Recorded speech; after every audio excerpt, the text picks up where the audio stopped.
안녕하십니까. 불교학개론 6권에서 12권 제177회차 서길보입니다. 지난 시간에 우리가 시감노수 진원, 쉽게 예를 들면 부처님과 권석들에게 음식을 우리가 공양을 대접하는데 그 가운데에 물기가 있는 음식을 대접하는데 그 물기가 있는 음식도 단이슬과 같은 감노수와 같았으면 좋겠다라고 하는 진언이 시감노수 진언이다라고 했어요. 어떤 분이 그래요.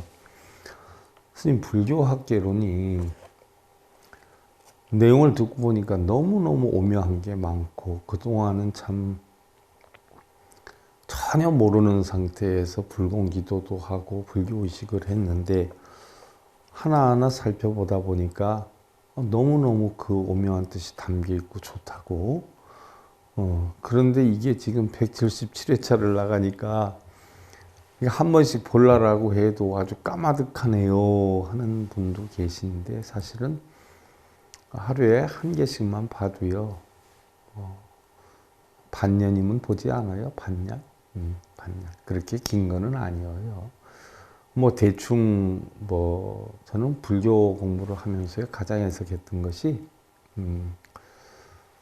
어느 분도 처음부터 끝까지 이렇게 다 법문을 해 주시는 분이 없었어요. 무슨 과목하면 서너 시간 아니면 길어야 한 10시간에 걸쳐서 요점 정리만 이렇게 해줬지 구체적으로 설명해 주시는 분이 없었어요. 그게 항상 목말랐고 좀 가슴 아픈 부분이기도 했고요.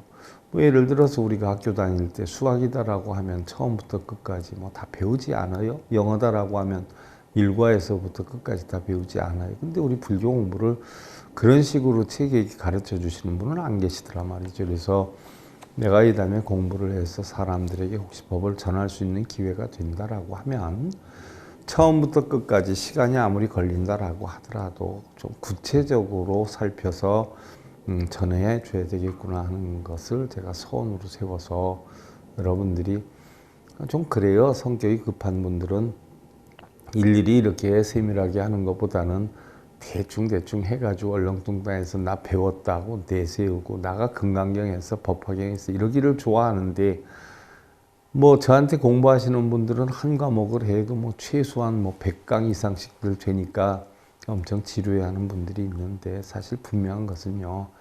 알아도 바르게 알자는 이야기예요. 알아도 바르게 알자. 수박 겉핥기식으로 알 게 아니라 어떠한 과목을 하든지 한 과목이라도 제대로 하다가 보면 일찍다통이에요. 하나 제대로 하면 여러 가지 다 잘할 수가 있거든요. 그래서 그게 제 소원이고 목표이기도 해요. 지난 시간에 우리가 시감노수 진언에 대해서 알아봤는데 그 가운데 지난 시간에 선에 대해서 우리가 잠깐 살펴봤어요. 그러면 미국 버지니아주 윌리엄 맥파든 교수가 학생들의 스트레스에 대한 3일간의 회의와 연구를 하고 또 선에 대해서도 집중적으로 파헤쳤는데 학생들을 괴롭히는 그 어떤 것도 무한한 어떤 공허하고 무형체다라고 하는 결론을 내리고 도가의 역설 또 선의 불가 사이에서 찾으려고 한다라고 해 있는데 선에 대해서 연구를 해보니까 우리 불교에서 얘기하는 선을 한다고 깨달음을 얻는 게 아니라 선은 다만 괴롭힘을 잠재우고 즉 명상을 해서 내 마음을 편안하게 할 수는 있어도 스트레스를 시킬 수는 있어도 깨달음을 얻게 하는 건 아니더라라고 하는 결론을 내렸어요. 물론 우리 동양의 어떤 불가 사상에 대해서 서양의 교수가 단언을 하는 것은 조금 언어 도단일 수도 있고 선에 대해서 정말 제대로 해보지도 않은 상태에서 한 건 아니냐라고 할 수도 있지만 저도 그런 것을 공감하고 있거든요. 부처님 선을 보면 우리가 사마타 위파사나가 이렇게 있는데 사마타다라고 하는 것은 외형을 상대로 우리가 대상을 가지고 우리가 쪼개나가서 살피는 거고 위파사나는 내면을 갖다가 살피는 것 아니에요. 그러면 우리가 일반적으로 선한다라고 하면 사선을 이야기를 하는데 이 사선의 과정이라는 것이 처음에 선을 한다고 가부좌를 틀면 오만 가지 생각이 난단 말이죠. 이런 게 초선인데 이걸 없애야 되겠다라고 해가지고 점점 없어지지 않아요. 그러면 이제 이선이 되고요. 없어져서 이제 다 없어졌네 라고 하는 생각이 드는 걸 우리는 삼선이다라고 하고요.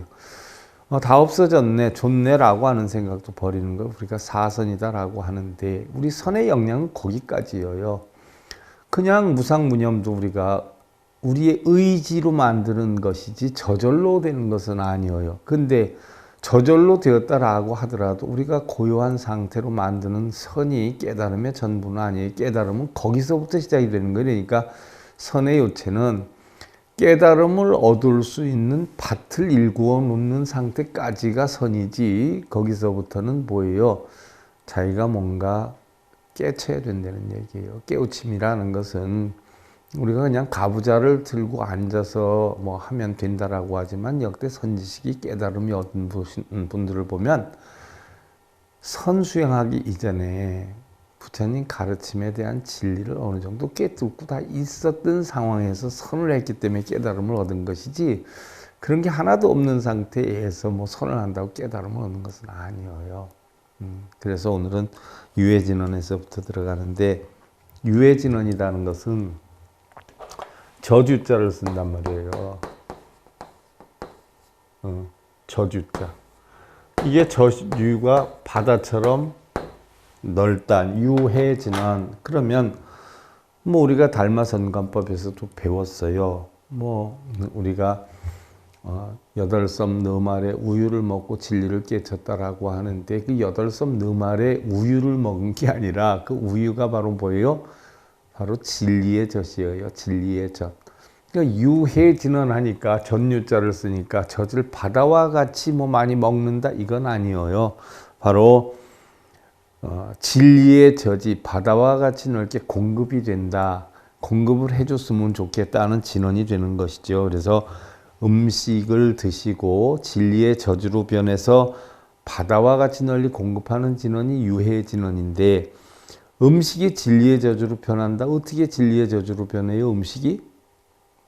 자, 음식을 맛있게 먹어요. 여러분들도 누구한테 음식 대접을 받았는데 아주 맛있게 먹어요. 그럼 얼마나 감사해요. 내가 다른 뭐로라도 뭔가 보답을 꼭 해줘야 되겠구나 하는 생각을 가질 수 있어요. 그럼 깨우침을 얻은 부처님 같은 경우에 뭘로 보답을 해줄까요? 그렇죠. 올바른 법을, 가르침을 전해주는 것으로 보답을 할 수가 있어요. 그래서 음식이 입에 꼭 맞고 푸근함을 느껴가지고 내가 가르침을 널리 전해줘야 되겠구나, 많은 가르침을 전해줘야 되겠구나 하는 생각이 들게끔 만들어주는 것을 우리는 음식이 진리의 젖으로 변해서 바다와 같이 널리 공급하는 진언, 이렇게 표현을 하는 것이에요. 그래서 유해진언의 영향을 보면, 우리가 불공기도 할 때 하지 않아요. 여러분들 불공기도 할 때, 스님들 할 때 따라서 안 하는 분들은 그나마도 몰라요.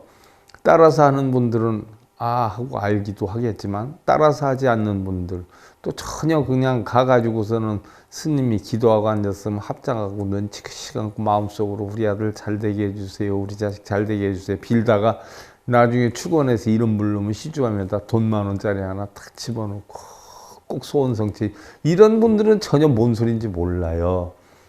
사실은 국자가 국 속에서 담겨가지고 국 맛을 모르는 거하고 똑같은 거거든요. 그러면서도 그런 분들이 조금 제가 무시하는 발언 같기는 하지만, 불자라고 얘기들 해요. 불자는 부처님과 말과 생각과 행이 똑같은 것이 불자예요. 그래서 아들 자자를 쓰지 않아요. 아들 자자를 쉽게 예를 들면 여러분들 뭐 자식들하고 밖에 나가 보세요. 저 아이는 왜 엄마하고 그렇게 닮았어? 빵판이야. 대번 알겠네. 분위기가 똑같네. 이렇게 표현을 한단 말이죠. 그러면 불자는 뭐예요? 부처님의 자식이에요. 부처님의 자식은 뭐예요? 피와 살은 하나도 안 섞였지만 부처님의 마음가짐과 부처님의 진리를 깨쳤기 때문에 바로 부처님의 말과 행동과 똑같이 하기 때문에 빵판이기 때문에 불자라고 하는 거예요. 그러면 바로 우리가 흔히들 일반 불자들은 사실 이런 진언에 대해서 또는 불공기도를 하는 부분에 대해서 모르는 분들이 많은데, 그나마 좀 절에 오래 다니고 하는 분들은 뜻은 모르지만 이 진언에 대해서 많이 읽어봤기 때문에 어느 정도는 알지요. 많지는 않지만. 그래서 유해지는 나무 삼한다 못다남 혼밤 나무 삼한다 못다남 혼밤 나무 삼한다 못다남 혼밤. 그래서 유해지는 나무 삼한다 못다남 혼밤이에요. 나무 쌈한다. 나무는 귀한다. 가르침에 따르겠다. 뭐 이런 뜻이지요. 쌈한다 못다남. 쌈한다는 원만하다. 원만하게 깨우치다. 못다남. 원만하게 깨우치신. 두루 널리 깨우치신. 못다남은 부처님이죠. 부처님. 원래는 붓다라고 했어요. 붓다 남이었는데 잘못 전달이 돼서 못다남이다라고 했어요. 여기에 남자는 뭐예요? 복수예요. 복수. 붓다스. 붓다들 또는 못다들. 그러니까 부처님들. 쌈한다 못다남. 원만하게 깨우친 부처님들과 같이 온 밤 반드시 깨우치겠나이다. 반드시 밝히겠나이다. 이런 뜻이에요. 그러니까 오늘 이 음식을 드시고 좋은 생각이 나서 마음에 만족하시어서 널리 부처님 가르침 전해줘야 되겠구나. 그러면 우리는 부처님의 가르침에 따라서 그 진리대로 반드시 깨우치겠나이다. 깨우침을 이루겠나이다 하는 각고를 세우는 게 나무 쌈한다 못다남 밤이에요. 반드시 금강과 같은 견고함으로 마음속에 탐진치, 걱정, 근심, 번뇌 등의 마구니를 소멸하고, 흔히들 뭐 우리가 마구니다라고 표현하면 잘 모르는 분들은 실제로 뭐 마구니가 험상궂게 생겨가지고 막 있는 줄 아는 분들이 많아요. 그러나 우리 불교에서 마구니는 누구를 뜻하냐면 암경에 나오지 않아요. 바로 마음속에 있는 걱정, 근심, 탐진치, 번뇌를 마구니다라고 표현을 해요. 부처님께서 처음에 깨달음을 얻으실 때 수학말을 하셨단 말이에요. 마구니들을 능히 극복을 해가지고 깨달음을 얻었는데, 그때 마구니들이 많이 나오잖아요. 답이, 열비, 희비 해서 나오고, 일반적으로 우리가 어떤 용락의 다른 이름이다. 쉽게 예를 들면 뭐 탐진치의 다른 이름이다 할 수 있고요. 마구니의 또 군대도 나오지 않아요. 마구니의 군대는 천재지변이나 뭐 이런 걸 뜻하는 것이고, 바로 마라파피아의 딸들은 탐욕심, 어떤 욕망, 애욕 뭐 이런 걸 나타내는 것이기도 하단 말이죠. 그럼 부처님이 항마를 했어요. 수항마. 마구니를 극복했어요. 이겼어요. 그럼 마구니가 실제로 그네들이 와서 부처님을 괴롭힌 게 아니라 바로 뭐예요? 부처님 마음속에 있는 번뇌, 즉 내가 이대로 깨달음을 얻는다라고 했을 때 못 얻으면 어떻게 하나, 이미 출가해서 깨닫는다라고 해서 집을 나왔는데 이미 집 나온 지 여러 해가 지났는데 못 깨달으면 어떡하나, 너무 힘든데 차라리 궁중으로 돌아가서 옛날처럼 편안하게 생활을 할까, 이런 생각들 뭐 많이 교차가 됐겠죠. 이런 것들을 마구니다 이렇게 표현을 해요. 그래서 바로 마음속에 탐진치, 걱정, 근심, 번뇌의 이런 마구니를 소멸하고 훌륭한 불보살님과 같은 깨달음의 성취를 이루겠다라고 하는 다짐이다. 무슨 얘기예요? 우리가 바로 부처님의 법문을 듣고 내 마음속에 있던 고통이나 괴로움을 다 떨쳐버리고 나도 부처님과 같은 열반락을 얻을 수 있는 진리를 터득하겠다라고 하는 각고를 세우느라고 한 진언이라는 이야기죠. 그래서 해능대사는 육조단경에서 보면 가고 머물고 앉고 눕는 데서, 우리가 육조단경 지금 공부하고 있어요. 그러지 않아요? 늘 하나의 곧은 마음을 행하라 라고 했어요. 무슨 얘기예요? 육조단경은, 육조스님은 선을 갖다 행선을 시켰지 절대 가부좌 들고 선을 하라고 안 했어요. 선이다라고 하는 것은 몸과 마음이 자유로워야지 왜 몸을 묶어놓고 마음만 자유롭게 되기를 바라느냐는 이야기죠. 그래서 가고 머물고 앉고 눕는 데서 바로 하나의 곧은 마음을 행해라. 어떤 상태가 돼도 자기의 청정한 자성을 찾아야 된다라고 얘기를 했고, 또 임재선사 같은 경우는 우리가 임재록에서, 임재록도 제가 해드릴 거예요. 시끄러움을 싫어하고 고요함만 찾는다면 외도의 법이다라고 해 있어요. 자, 외도의 법은 뭐예요? 외도, 시비분별, 집착 있는 게 외도란 말이에요. 그래서 내 육신에 묻어있는 고통을 없앤다라고 해서 고행주의 사상이 있거나 아니면 내가 하늘의 비상 비비상태천에 올라가지고 결국 깨달음을 얻겠다라고 하는 선정주의, 고행이나 선정주의, 선정수행이나 고행수행하는 것을 다 외도라라고 했어요. 옛날 큰 선지식들은 다. 부처님도 그랬고요. 그래서 임재선사는 시끄러움을 싫어하고 고요함만 찾는다? 이러면 뭐예요? 분별심이잖아요. 시비잖아요. 왜? 우리가 자성에는 아무 냄새도 모양도 맛도 없는 자성에는 공하기 때문에 거기는 싫어하고 좋아함이 없어요. 시끄러움도 고요함도 없어요. 그래서 시끄러움과 고요함을 분별하면 이건 바로 외도의 법이다라고 해서 이것은 우리가 직심으로만 행을 한다면 직심 달리 표현하면 견성이에요. 견성 자기의 성품을 볼 줄만 알면 고요한 장소이든 시끄러운 장소이든 상관이 없고 또한 조용하고 시끄럽다는 것은 결국 자신의 마음 속에 있는 것이지 외부에 있는 것이 아니다. 무슨 얘기예요? 여러분들 흔히들 뭐 남대문 시장에 갔다가 놔도 어떤 사람을 아이고 시끄러워서 다니질 못하겠어 이런 사람이 있는가 하면 아무리 떠들어도 자기가 접수를 안 하고 자기 볼일만 보러 다니는 사람이 있어요. 이게 바로 직심이에요.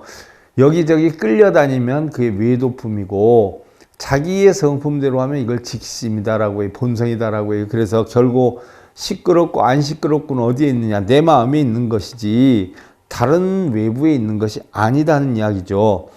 그런데 외부를 핑계 삼아가지고 자신의 본 마음을 잃지 말아라는 이야기예요. 외부를 핑계 삼아 흔히들 얘기를 들으면 여러분들 공부하는 사람이 도대체 시끄러워서 공부가 하나도 안 됐어 하는 분들이 있어요. 또 공부도 그렇지만 잠잘 경우에도 그렇죠. 어떤 사람이 코를 골아요. 그럼 저 사람 코 고는 소리 때문에 한숨도 못 잤어.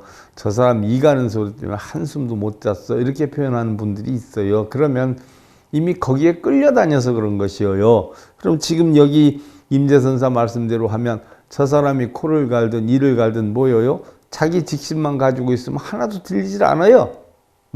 들린다 해도 뭐예요? 거기에 끌려다니지 않아요.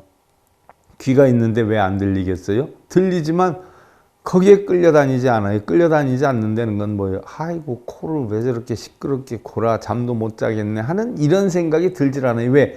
거기에 관심이 없으니까. 관심이 없으니까. 이게 바로 직심이에요.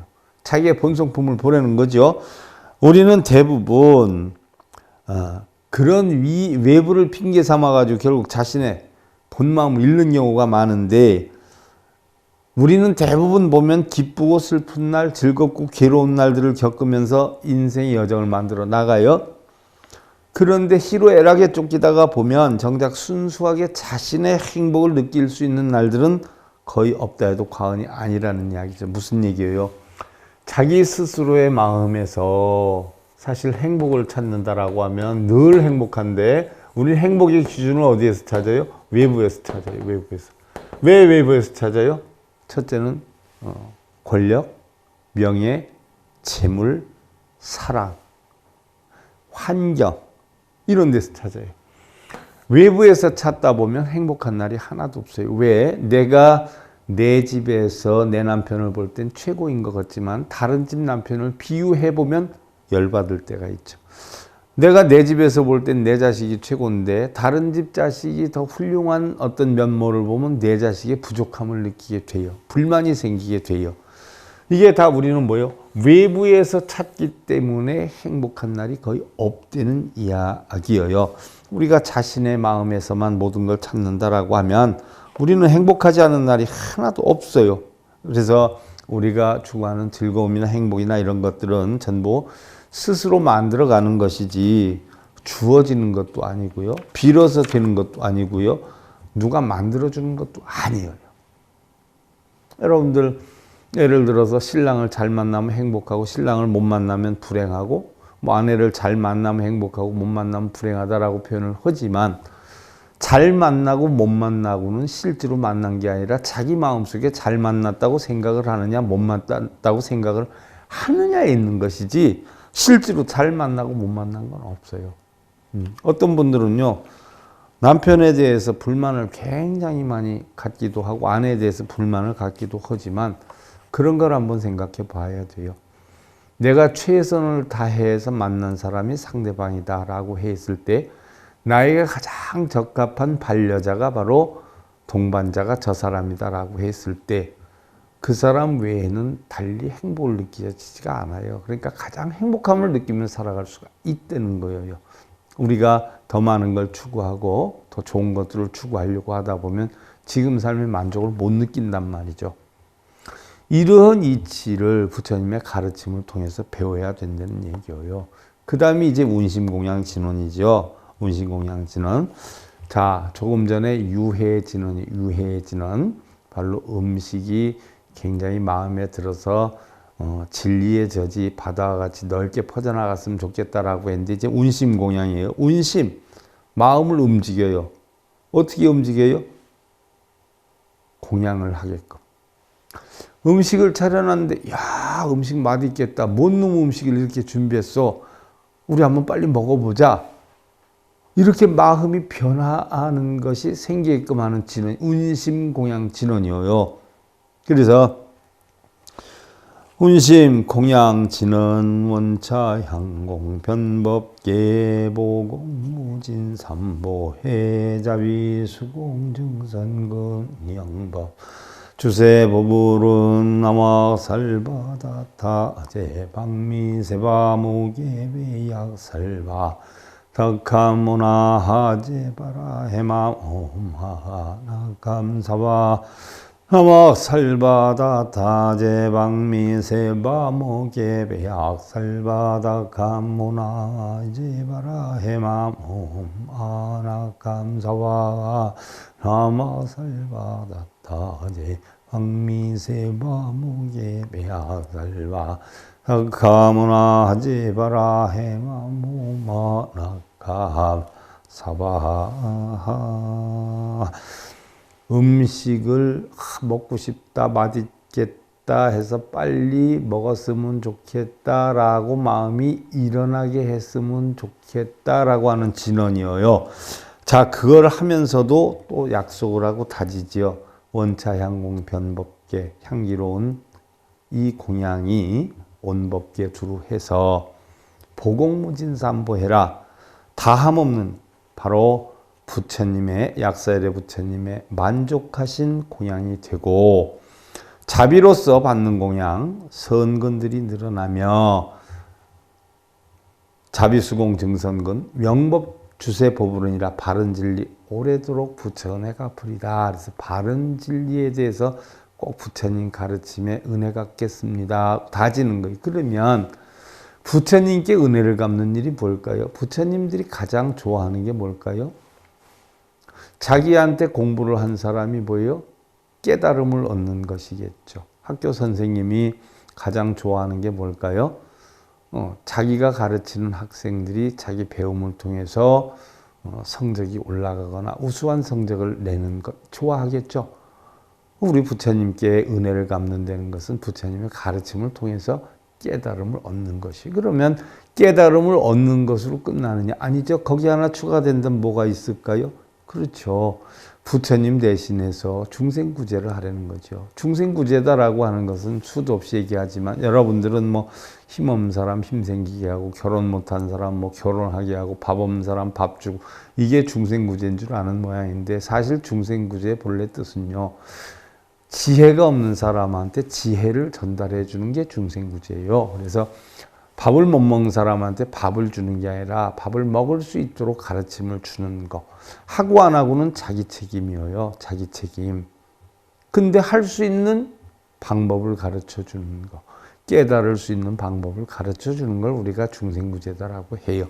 그래서 바로 부처님의 바른 진리 오래도록 부처 은혜 갚으리다. 당신의 가르침을 배워서 나 역시 당신과 같이 깨우침을 얻어서 중생구제를 하겠나이라고 다지는 거예요. 그 다음에 진언이 남악 살바다 타제방미 세바 목에 배약 살바다카 모나제 바라이마 아나캄 사바 했어요. 이것은 일체의 번뇌를 소멸하고 걸림이 없는 자유자재의 바른 진리를 터득하신 일체의 모든 깨달으신 분들, 바로 약사의 부처님이기도 하지요. 그런 가르침에 귀의하오며 따르오며 반드시 원만한 깨달음을 이루겠나이다. 반드시 당신의 가르침에 대해서 깨달음을 이루겠나이다. 약속을 하는 거예요. 자, 부처님이 없는 시간 내가지고 가르침을 주러 왔단 말이죠. 왔으면 어떻게 돼요? 그 부처님의 가르침을 통해서 우리가 깨우침을 얻어야 되지 않아요? 부처님은 열심히 가르쳐 주는데 부처님께 뭐 해주세요, 뭐 해주세요 빌면은 부처님이 좋아하시겠어요? 당신이 가르쳐 준 가르침으로 깨우침을 얻어서 자기보다 부족한 뭔가 아직 알지 못하는 중생들에게 그런 가르침을 주어서 뭔가 평안하고 걱정, 근심, 번뇌에서 벗어날 수 있는 여건을 만들어 준다라고 하면 그것이 바로 부처님 은혜 갚는 길이 된다라는 이야기죠. 우리의 삶을 보면은요, 좋은 일이든 나쁜 일이든 모두가 한때죠, 한때. 뭐 예를 들어서 지금 좋은 일이 있다라고 해서 언제까지 좋은 일이 계속되지는 않아요. 또한 지금 나쁜 일이 있다라고 해서 그 나쁜 일이 계속되지는 않아요. 우리가 흔히들 뭐 항상 행복하고 즐겁고 좋은 것만 바라고 있다라고 하지만 뭐 유럽에서 이제 조사한 바에 의하면 우리 인생 80을 놓고 봤을 때 80세로 놓고 봤을 때 우리가 행복을 추구하는 것은 불과 8시간 10분 정도뿐이 되지 않는다라는 얘기. 80년은 사는 동안 우리가 8시간 10분만 행복을 추구한다라고 하는데 이게 무슨 얘기예요? 그러니까 하루도 안 돼요. 반나절도 안 되는 시간이에요. 8시간 10분이면. 이건 뭐냐? 우리가 하루 종일 힘들다가 아들이 엄마 힘들어서 죄송해요. 제가 이 다음에 크면 꼭 엄마 은혜 갚아드릴게요. 한마디 몇 초 가지고 하루에 어떻게 돼? 필요가 없어지고 이틀에 필요가 없어지고 또 아기가 학교 성적이 갑자기 우수해졌어요. 그럼 그거 보고 얼마나 기뻐요? 그럼 한 3, 4개월 고통이 하루아침에 싹 없어지고 이렇게 놓고 볼 때 우리의 행복을 느낄 수 있는 시간은 8시간 10분인데 결국 80년을 지탱하게 만든다는 이야기예요. 이렇게 놓고 보면 우리 삶에서 정말 행복한 순간은 얼마 안 돼요. 참 뭐 고통이죠. 그래서 고통의 바다라고 하는 것인데 과연 우리가 좋다라고 하는 것도 순간이고 나쁘다고 하는 것도 또 다른 어떤 인연에 의해서 변해갈 뿐이지 같은 것으로 괴로워하는 건 순간에 지나지 않는다는 이야기죠. 사람의 마음도 그렇고요. 또 세월도 역시 그렇고요. 세상 만사는 다 변해요. 그래서 우리 불교의 3법인 4법인에 보면 첫 번째가 재행무상아니에요. 모든 것이 다 뭐예요? 변해간다라고 했어요. 변하지 않으면 못 살 거예요. 아마 변해가는 거예요. 그러면 우리가 느끼는 기쁨과 슬픔 또 즐거움과 괴로움 역시 지나가는 한때의 감정이라는 이야기예요. 그런데 우리는 어떻게 돼요? 한때 지나가는데 우리는 왜 고통을 받아요? 그걸 붙잡고 안 맞아서 그래요. 괴로움이나 즐거움, 괴로움이나 고통도 역시 지나가는 순간이고 기쁨이나 즐거움도 결국 지나가는 순간인데 기쁨이나 즐거움은 가지려고 하다가 놓쳐버리는 거고 그런데 고통이나 괴로움은 어떻게 돼요? 한순간에 지나가고 마는 건데 그거를 붙잡고 있는 거예요. 못 가게. 그래서 그걸로 자꾸 고통이나 괴로움을 겪는 거예요.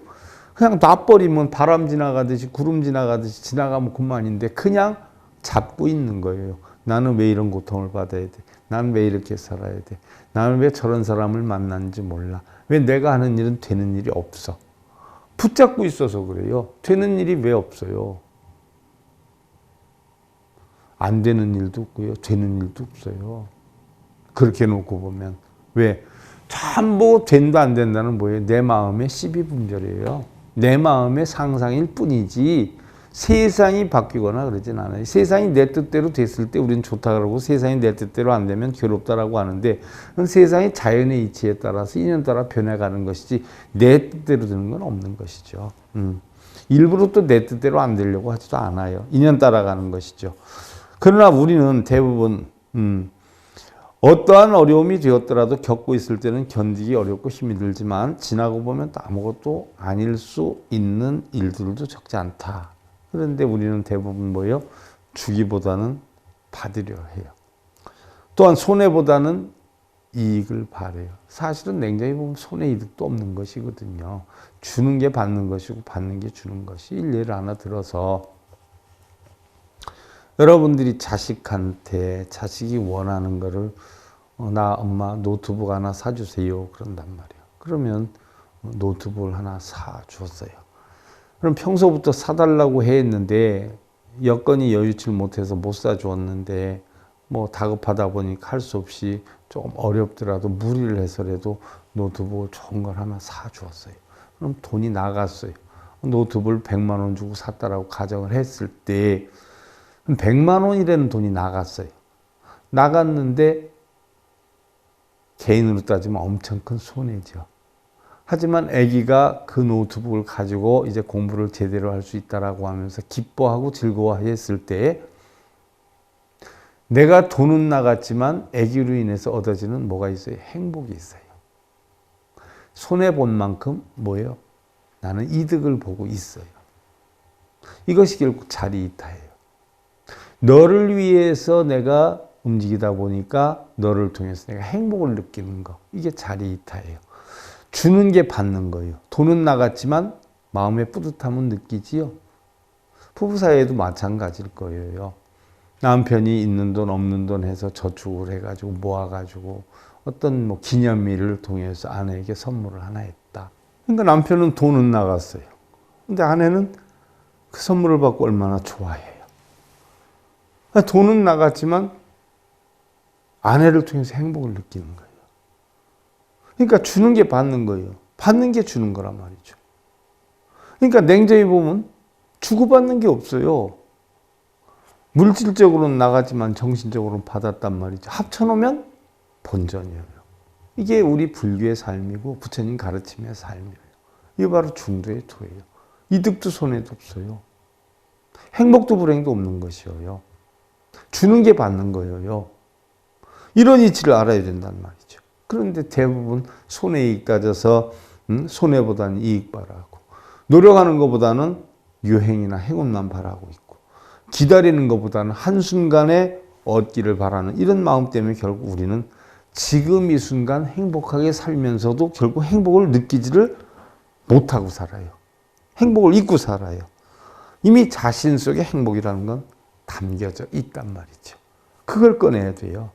그런 걸 찾기 위해서 우리는 부처님께 음식을 대접하고 부처님을 초빙을 해서 법문을 듣고자 하는 것이요. 이게 불공기도요. 뭐 불공기도라고 해서 부처님께 뭐 약사, 열애물, 약사 이게 복이 오는 게 아니에요. 부처님 가르침을 통해서 내가 복을 받고자 하면 복을 받을 만한 원인을 만들어야 되겠죠. 그래서 자 유해진언하고 운신공양진언에 대해서 오늘 살펴보았는데요.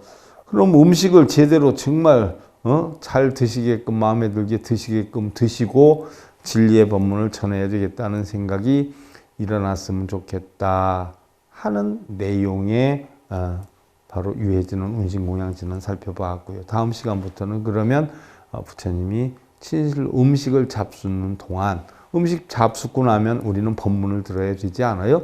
그러면 법문을 제대로 듣기 위해서는 어떻게 돼요? 마음속에 있는 아상, 인상, 중생상, 수자상 이런 걸 다 내려놔야 돼요. 텅텅 비워야 돼요. 그래서 예를 갖추어서 공양하시게끔 우리가 예를 갖추고 내 마음을 텅텅 비워놓는 참회를 해야 되죠. 이게 바로 뭐 예참이에요. 그래서 지심정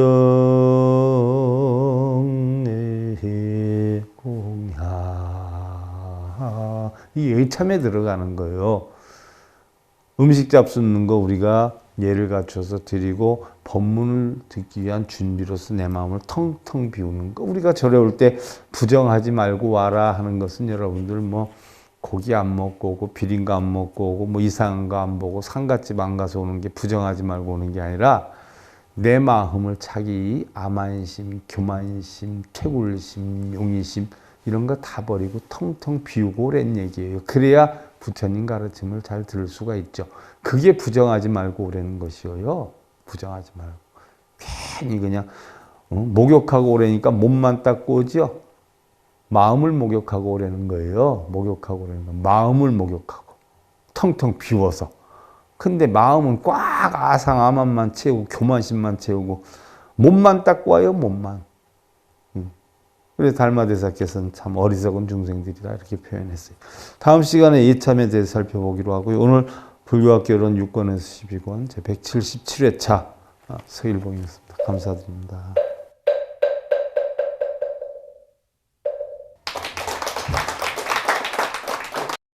행복으로 가는 징검다리에 서길봉 스님이 여러분들을 초대합니다. SIB 불교교육대학에서는 더 듣다, 생활 속의 천수경, 달마대사 성관법, 현대생활 불교 법요지, 불교학개론, 성찰스님 백일 법문 등을 비롯한 다른 불법, 다른 진리, 서길봉 스님의 SIB 불교교육대학